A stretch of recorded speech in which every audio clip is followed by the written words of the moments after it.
Hey, Buff Nation, voice of the Bus, Mark Johnson here. Training Camp 2025, Buffs inside 2 weeks in that first game against Georgia Tech. Talking offensive line, Coach Gunnar White joining us for a few minutes. All right, how the big fellas working so far this training camp, 3 weeks in?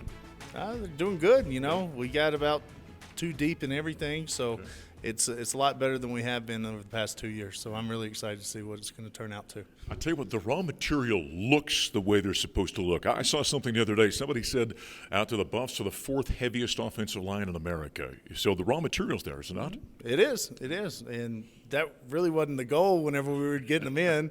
They met the criteria that we need. Their tape was good, and they gelled with everybody else in the room whenever they came on their visit. So it fit.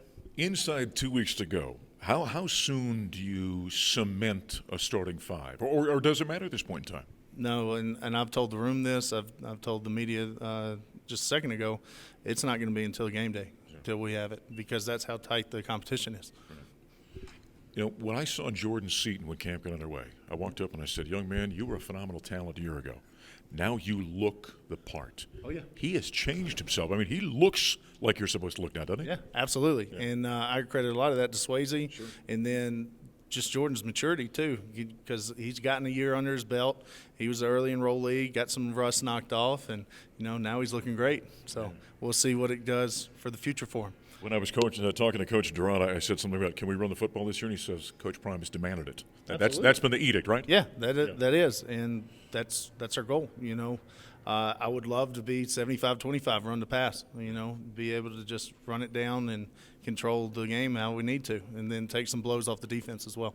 With you, Coach Gerard, Coach Hageman, how does that all work up front there? I've talked to the defensive guys and know what they're doing on the defensive front. How about the offensive front? We speak the same language. It doesn't matter what's going on, and I'm not one that gets power hungry or anything like that. So we'll all take turns presenting, doing grades, doing scouting reports, the whole nine. So that way you hear the same thing, but it might be worded a little different because of the approach from the person it is. And there's not one way to Memphis, right? You can drive any different route that you can get to, but as long as the destination is the same, it doesn't matter. That's right. Mm-hmm. Well, we're looking forward to this season, looking for a physical offensive front. You feel good about that? Absolutely. That we don't have an option. That's what it's going to be. Love it. Gunnar White, offensive line coach for the Buffaloes. He'll get set to take on Georgia Tech August 29th at Folsom Field.